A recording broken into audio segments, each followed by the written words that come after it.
Bom, gente, vamos continuar o assunto do primeiro ano de física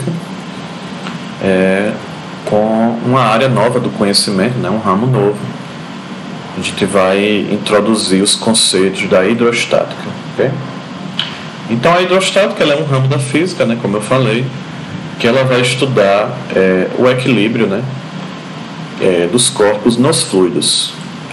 Então, quando eu estou falando fluido, gente, eu estou falando em qualquer corpo que esteja no estado líquido ou no estado gasoso. Okay? E quando eu falo em equilíbrio, eu estou falando as situações onde os corpos eles ficam paradinhos, né, dentro desses fluidos. Então, a gente vai estudar alguns conceitos interessantes, algumas tecnologias que a gente consegue fazer usando esses princípios e assim por diante. Então, nessa apostila, eu separei 3 conceitos, ok? Que vão ajudar a gente a estudar essa área.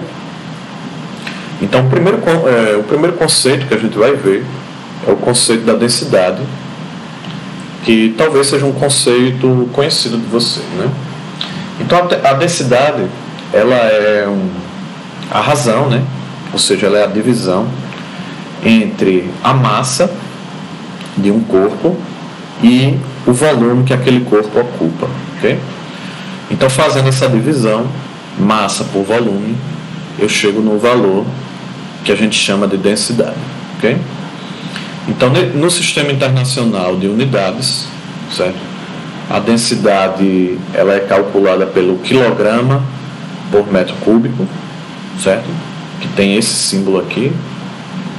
Mas existem várias outras maneiras de medir, certo? E uma das que a gente vai medir bastante aqui, né, que vai usar bastante, é o grama por centímetro cúbico, ok? O grama por centímetro cúbico é bem comum também. E tem uma relação útil aqui, né, para a gente, usando densidade, que é o seguinte. 1 grama, né, por centímetro cúbico equivale, né, a 1000 quilogramas por metro cúbico, certo? Então, gente, a densidade ela é um parâmetro importante, né, para dizer se um corpo ele vai flutuar ou não, ok? Em um fluido. Então, eu tenho nessa figura aqui 3 situações, né? Imagina o seguinte, que você tem um recipiente e dentro desse recipiente existe um fluido qualquer, pode ser água, ok? E eu tenho um objeto aqui em 3 situações diferentes. Na primeira situação, esse objeto aqui ele vai estar flutuando, ok? Então, se esse objeto está flutuando, isso quer dizer o quê, gente? Que a densidade desse corpo ela é menor, certo? Ela é menor do que a densidade do líquido. Então, se a densidade do corpo é menor do que a do fluido, então esse corpo flutua, ok? Nessa segunda situação que está aqui, eu já tenho a densidade do corpo igual à densidade do fluido. Então, quando eu tenho iguais densidades, esse objeto ele vai ficar totalmente imerso, né, nesse fluido, de maneira a ficar em qualquer ponto que você queira, certo? Então, se você quiser colocar ele no meio, ele fica, quiser colocar mais profundo, ele fica, ok? Então, quando a densidade for igual, esse tipo de situação aqui ocorre, ok? Mas, caso a densidade do corpo ela seja maior do que a densidade do fluido, então ele vai afundar, como está aqui nessa terceira situação, ok? Então, nessa terceira situação, a densidade do corpo ela é maior do que a densidade do líquido, então, portanto, ela vai se depositar lá no fundo, ok? Então, a densidade é um bom indicador para dizer se um corpo vai afundar ou não, ok? E a gente usa esse princípio aqui para construir várias coisas interessantes, ok? Que a gente vai ver mais para frente. Então, o segundo conceito que eu deixei aqui, né, é o conceito de empuxo, certo? O nome é esse mesmo, empuxo. Então, o empuxo, gente, ele vai ser uma força que ela acontece quando você está na presença de fluidos, ok? e ela tem uma característica que ela tem uma direção oposta à força-peso, ok? Então, por exemplo, se você tiver um recipiente aqui e dentro desse recipiente tiver um líquido qualquer, um fluido qualquer, ok? E você colocar um corpo qualquer aqui dentro desse fluido, vai aparecer o efeito dessa força aqui que a gente chama de empuxo, ok? Então o empuxo, ó, ele sempre vai ter uma direção oposta à força-peso. Então o peso ele sempre vai estar puxando para baixo, né? Uma força para baixo, está aqui representada pela letra P. E o empuxo ele vai sempre apontar na direção contrária ao peso, ou seja, ele vai apontar para cima. Certo, gente? Essa força do empuxo que é responsável pela sensação, né, dos corpos dentro da água serem mais leves, ok? Então, quem já entrou em piscina, em rio ou em praia, né, já percebeu que quando você vai levantar qualquer coisa dentro da água, ela é mais leve, né? Tem a sensação de ser mais leve. Essa sensação de ser mais leve é a ação desse empuxo no sentido contrário ao peso, ok? A gente vai ver mais para frente maneiras como calcular, leis que envolvem empuxo, ok?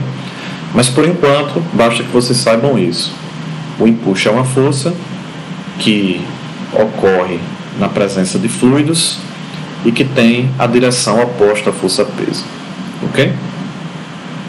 E o terceiro conceito que eu separei aqui para vocês é o conceito de pressão, certo? A pressão também é uma grandeza que aparece nos fluidos, ok? E ela vai ser a força, certo? Dividido pela área, certo? Que aquela força está sendo aplicada. Então é isso que a gente chama de pressão na física, ok? Então você vai pegar a força que aquele corpo faz em determinada área e você vai calcular o valor da pressão, ok? Então essa pressão ela tem uma unidade de medida, né, própria, que é o quilograma, né, por metro quadrado. Na apostila tem um erro aqui, não é metro cúbico, é metro quadrado, ok? Mas existem várias outras unidades de pressão, como o Pascal, o PSI, que a gente vê nas bombas, né, nos compressores dos postos, a atmosfera, que é o ATM, bar, que a gente usa nos compressores de carro, né? E assim por diante, existem várias unidades, ok? Então, a gente tem algumas conversões, né?